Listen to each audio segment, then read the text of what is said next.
자, 이제 주식시장으로 한번 가볼게요. 자, 주식시장에서 보시면은 나스닥 지수 한번 보실게요. 자, 나스닥 지수가 이렇게 흘러가고 있죠. 자, 그렇다면은 여기서 이걸 하나 설명을 드릴게요. 자, 지금 큰 흐름은 어떻습니까? 월봉을 보시면은 큰 흐름이 하락 중이죠. 일봉에서 봐도 똑같이 하락 중입니다. 자, 이렇게 하락 추세 중에 반등이 있죠. 반등이 있죠. 그죠? 그렇지만 여전히 메인 큰 추세 흐름대로 가고 있죠. 그죠? 이걸 이용하는 겁니다. 이게 바로 뭐라고 얘기하냐면 대응 전략이라고 하는 거예요. 큰 흐름을 읽고 그 안에서 추세대로 갈 때 나는 어떻게, 추세대로 갈 때 어떻게, 그 반대로 반등할 때 나는 어떻게 하겠다라는 계획을 세우는 게 대응 전략이고, 근래에 제가 계속 강조드리고 있는 게 바로 대응 전략에 대한 시나리오를 세워드리고 그거에 따라서 어떻게 대응해야 되는지 그 방법을 알려드리고 있습니다. 가격적으로 얼마까지 왔을 때 이거 의미 없습니다. 얼마만큼 지금 바닥에 잡느냐 그것도 의미 없습니다. 그건 나중에 올라가기 시작했을 때 발목이나 무릎에서 사도 괜찮아요. 늦지 않습니다. 그렇지만 지금 떨어지는 칼날을 잡을 필요는 없어요. 그게 혹시 바닥이지 않을까라는 의심을 해볼 수 있지만 그 바닥을 잡는다고 해가지고 내가 자 천장까지 가지고 갈 수 있을까요? 바닥에서 잡은 사람 중에 강심장이지 않고서는 천장까지 못 가지고 가요. 중간에 허리쯤에서 그러니까 끊어버릴 겁니다. 자, 계좌의 수익은 많이 나지만 내가 못 가지고 있을 가능성이 커요. 그렇지만 다 상승 시작을 했을 때 발목이나 무릎쯤에서 샀던 사람들은 천장까지 가지고 갈 수 있어요.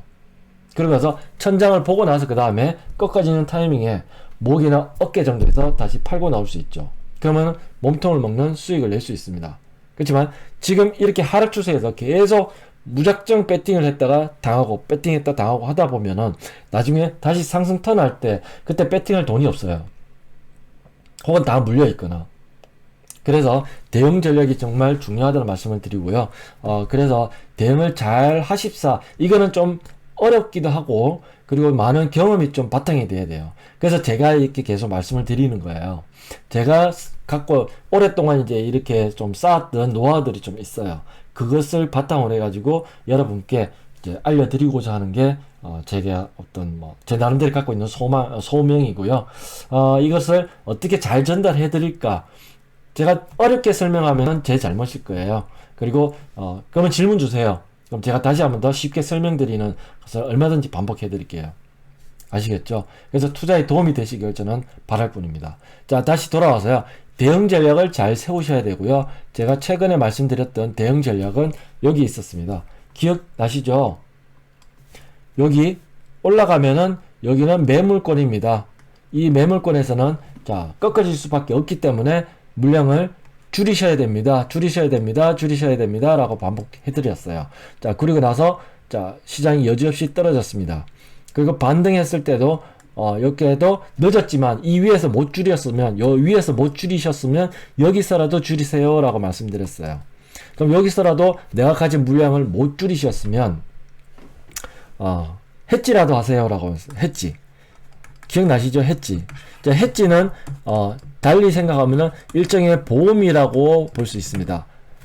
내가 갖고 있는 주식이 장기 성장성이 아주 좋다. 이 회사는 탄탄하다고 생각했지만 지금과 같이 시장이 하락하면서 같이 주가가 떨어졌을 경우에 이 자산을 약간의 보험적으로 해지를 해놓는 게 그래도 좀 안전하지 않겠습니까? 100%다 보호는 안 되더라도 어느 부분이라도 우리 건강보험 넣을 때 그렇지 않습니까?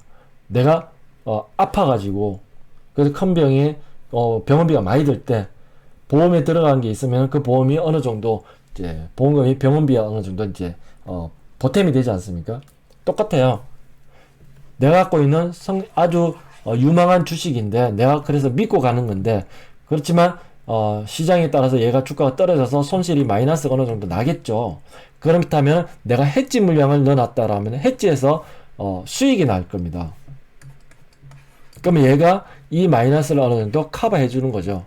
이게 바로 해지 전략이고요. 최근에 이것을 제가 굉장히 강하게 어필해 드렸어요. 바로 지금 이 흐름을 보고 있었기 때문이죠. 이 흐름 아시겠죠? 메인의 하락 흐름과 동행해서 내려가기 때문에 내가 주식을 많이 갖고 있으면은 이 하락에 배팅하는 최고의 종목이 SQQ ETF 3배수짜리 이거 어느 정도 내 포트폴리오에 담아놓으면 내가 가지고 있는 많은 주식들의 손실을 얘가 어느 정도 커버해 준다라는 거 잘 이용하셨나 모르겠습니다. 자, 지금 그렇다면 지금 현재 위치에서 중요합니다. 현재 위치에서 내가 SQQ를 가지고 있었거나 혹은 이익 실현을 다 했거나 안 가지고 있다 라고 했을 때 어떻게 할까? 그게 지금 고민거리예요. 자, 지금 현재 지난 금리를 보면은 나스닥 100 지수 기준에서도 지금 직전 저점까지 내려와 있어요. 나스닥 100 지수는 지금 얼마까지 왔습니까? 자, 지금 1867포인트. 그게 11,000포인트를 깨버렸네요. 그죠? 자, 크게 지금 볼게요. 크게 보면은 직전 저점까지 내려와 있죠.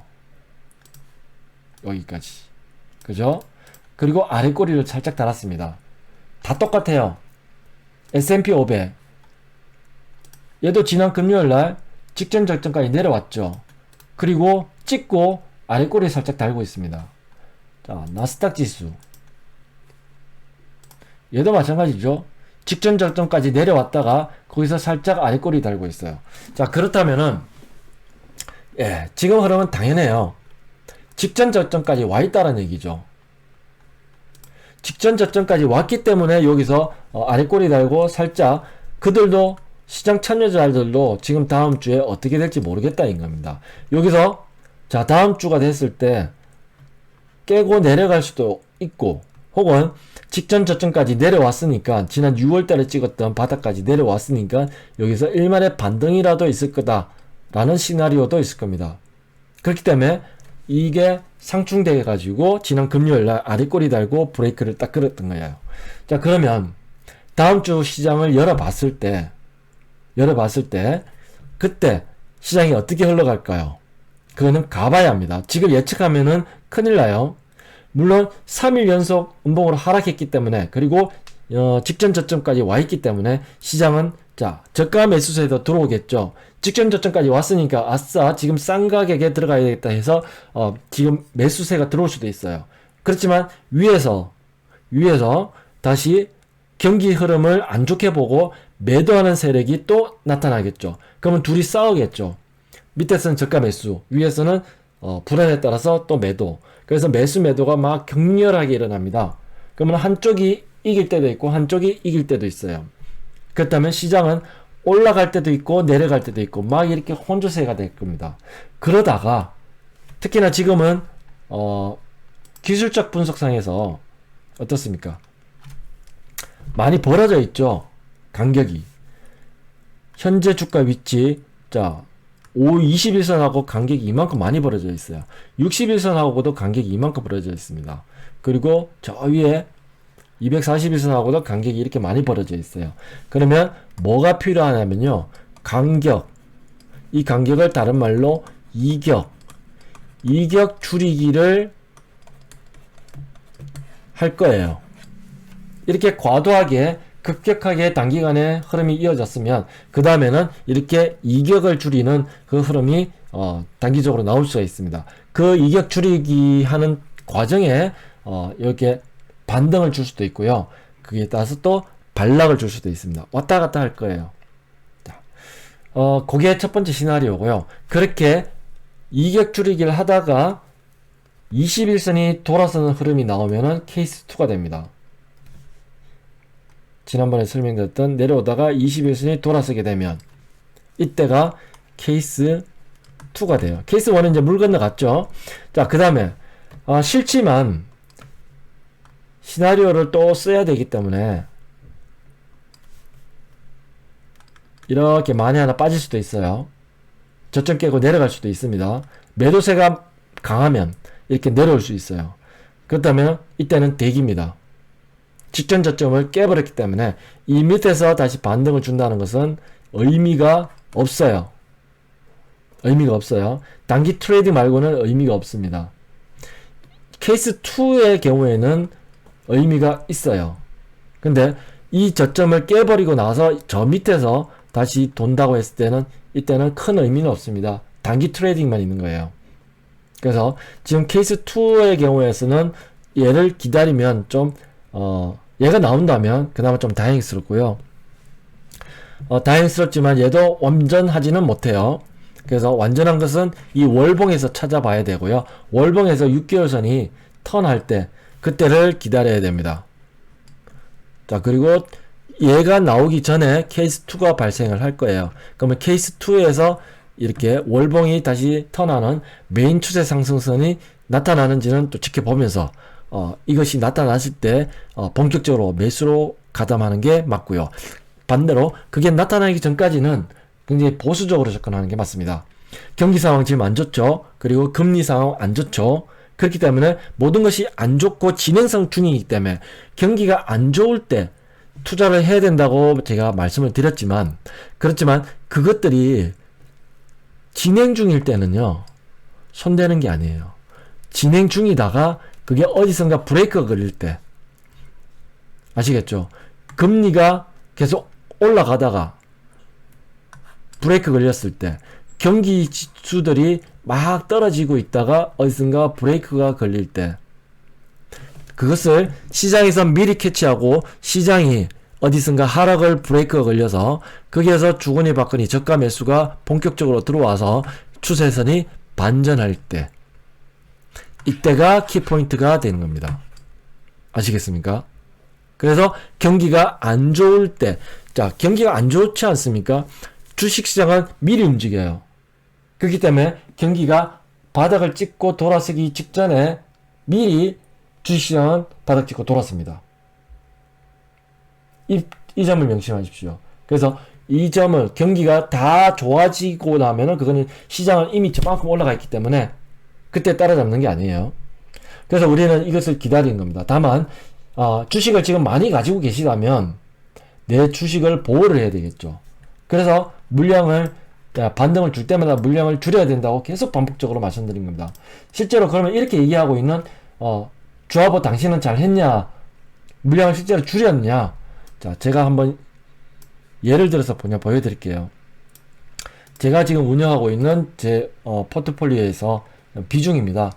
지금 보시면은 현물은 45% 갖고 있고요. 이거는 장기 물량이에요. 제가 하물며 저는 제 계좌에 장기 물량은요 안 건드려요. 장기 물량은 50%는 제가 가지고 가는 게 기본 룰이에요.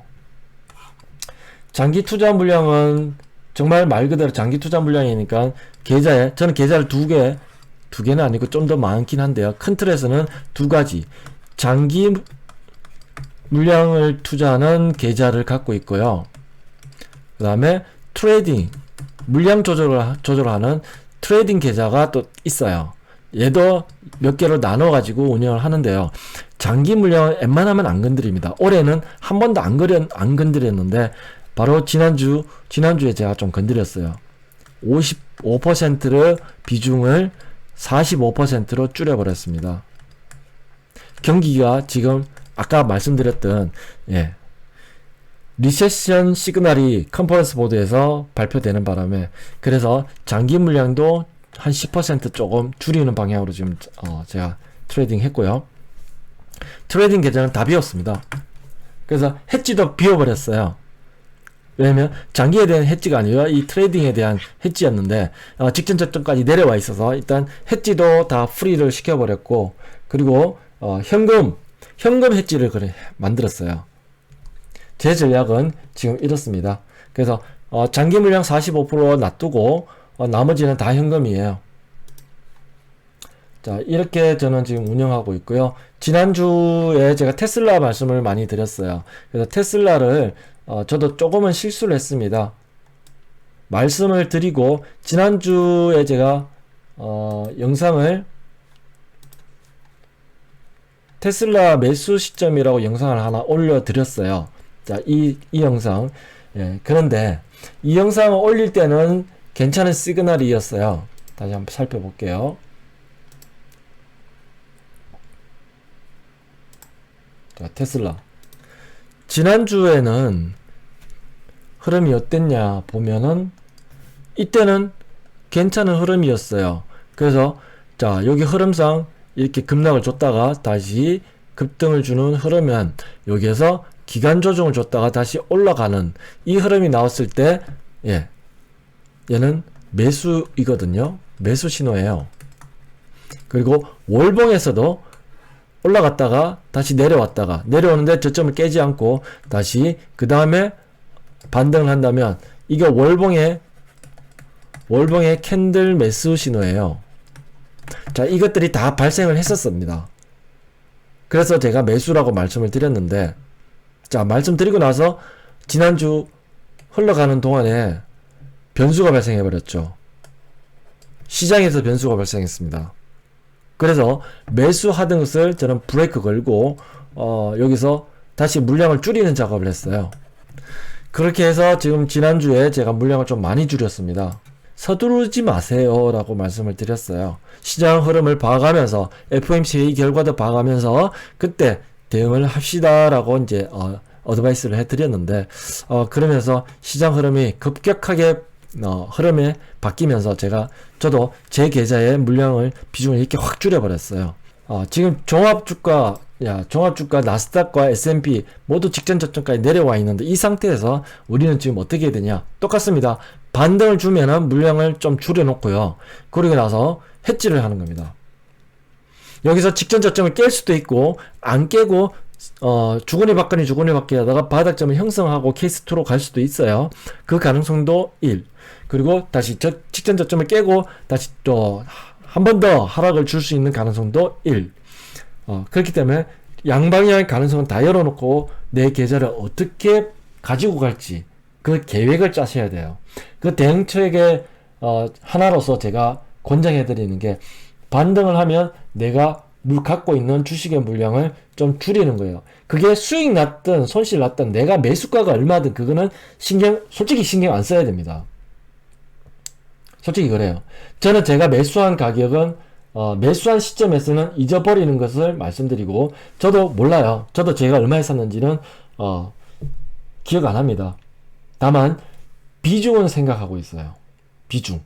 비중은 좀 전에 보셨던 그 엑셀표에 제가 계속 기록을 하면서 비중을 이렇게 조정을 해요. 그러면 시장에서 시그널이 어느 정도 매수 시그널이 나오든 혹은 매도 시그널이 나오든 비중을 줄여야 되는 그런 상황이 발생하면은 비중을 10% 줄이든 혹은 20% 줄이든 이렇게 비중 조절을 해요. 다시 매수 시그널이 나오면 비중을 다시 10% 20% 더 얹어가지고 늘리고 이렇게 비중 조절을 내가 매수한 가격하고 상관없이 시장의 흐름에 따라서 이렇게 비중 조절을 하다 보면요. 어떤 현상이 발생하냐면 첫 번째, 내가 흔들리지 않고 매수 매도를 할 수 있다라는 거. 내가 매입한 매수가를 보면 그게 평단가가 나오고 내 현재 평균 수익률이 나오겠죠. 그 수익률이 마이너스면은 손이 잘 안 가요. 분명히 내가 물량을 줄여야 되는 시점이 왔는데도 내가 마이너스가 나 있으면 일종의 손절매라는 것이 되겠죠. 그거 못합니다. 정말 하기 힘들어요. 손이 잘 안 나가게 됩니다. 그렇지만 이 계획을 비중을 줄이고 늘린다라는 것에 초점을 두고 하면 나는 10% 줄일 거야. 내가 갖고 있는 100 중에서 이렇게 생각하고 10%는 몇 주가 되지? 계산을 하시고 그 몇 주에 대해서 그냥 한 번에 주문 내는 거예요. 그리고 나서 시장을 또 지켜보는 겁니다. 이걸 약간 습관화 시키시면 효과는 첫 번째 내가 마이너스 때문에 못 팔았는데 그러면 못 팔았으면 주가가 더 떨어져 가지고 손실이 더 커지게 되겠죠. 그게 바로 최근에 일어났지 않습니까? 다 경험하셨죠? 여기. 자, 얘기가 좀 길어지고 있는데요. 자, 여기에 내가 물량을 줄이고 싶었는데 못 줄였다. 그러면 지금 현재 위치에 여기 와 있으면 만약에 예를 들게요. 내가 이 위치까지 왔는데도 불구하고 내가 뭐 마이너스 한 10%의 계좌에 찍혀 있더라. 그래서 아까워서 못 팔았다. 라고 하면은 지금 다시 어떻게 될까요? 마이너스 30% 돼 있겠죠? 여기서 이만큼 다시 떨어지면서. 그러면 나는 이때 마이너스 30이었는데 다시 반등을 줘서 마이너스 10으로 바뀌었어요. 그럼 땡큐 해야 돼요. 근데 이때 못했다라고 하면 다시 마이너스 30으로 떨어져서 나는 또 마음이 불편하겠죠. 이걸 회피하기 위한 게 바로 이 비중 조절하는 기법입니다. 아시겠습니까? 이걸 반복하게 되면요. 여기서 줄였다고 할게요. 그러면 이때는 마이너스 30이 아니라 다시 제로로 만들 수 있어요. 이해되십니까? 그래서 제가 물량 조절과 그 다음에 두 번째 해지 전략, 이 두 개의 중요성을 계속 강조해 드리는 겁니다. 알지만 잘 못하는 게 그게 사람의 투자 심리가 됩니다. 그래서 그것을 잘 이겨내시고 몇 번 연습하시면 돼요. 처음부터 잘 되진 않습니다. 그래서 제 어드바이스를 좀 참조를 하시고 그대로 어느 정도 약간 계좌 운영하시는데 활용을 하시면서 한두 번 경험을 해보세요.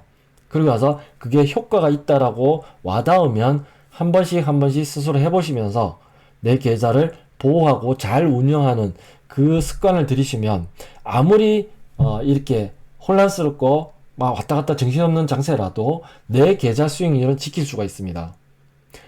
지금 저명한 펀드 매니저들 있죠. 여의도에서 운영하고 그리고 월가에서 그렇게 날고 기는 그들의 가장 전문가라고 하는 그 집단들이 수익률은요, 펀드는 시장 수익률보다 조금 나오면은 잘했다고 박수 받는다고 합니다. 인센티브 받고요. 그리고 그들은 분기별 혹은 반기 이렇게 실적 중심으로 해야 되는 어떤 업무이기 때문에 그들은 그 실적 중심으로 단기 트레이딩도 같이 반영을 같이 함께 운영을 해야 된다고 합니다. 그렇지만 우리는 일반 투자자, 우리는 돈 안 빼도 되잖아요. 돈 안 빼도 돼요. 그래서 좀 유리한 위치에 있습니다. 다만 우리는 잘 못하는 게 마인드 컨트롤을 잘 못해요. 모든 것을 내가 판단하고 내가 결정짓고 내가 매매를 해야 되기 때문에 그들은 전문화되어 있고 시스템화되어 있기 때문에 작은 수익이지만 그들 나름대로의 룰에 따라서 움직여요. 큰 돈을 움직이지만 우리 개인 투자자들은 나의 소중한 자산을 내가 스스로 기업 분석도 해야 되고 그리고 전략도 짜야 되고 트레이딩도 해야 되고 굉장히 힘든 어떤 직업 중에 하나라고 볼 수 있어요. 개인 투자자들로. 그렇지만 그거를 잘 운영하는 것을 습관화들이면 나도 펀드 매니저 못지않게 성공할 수 있다. 그들보다 더 잘할 수 있는 어떤 환경에 놓일 수 있다. 그렇게 믿으시면 됩니다. 대응 기법 다 알려드렸습니다. 다만 여러분들은 잘 하신 분도 있고 잘 안 하신 분도 계실 거예요. 어떻게 내 계좌에다가 적용하느냐에 따라서 그거의 효과는 각각 다를 수 있습니다. 그렇지만 참고하셔서 연습하세요. 그리고 한번 실행을 해보세요. 괜찮습니다. 제가 실제로 한번 하고 있으니까요. 실수가 있더라도 그것을 바로잡고 계속 포기하지 말고 노력하십시오. 그러면 결국 마지막에는 투자에서 성공할 수 있습니다.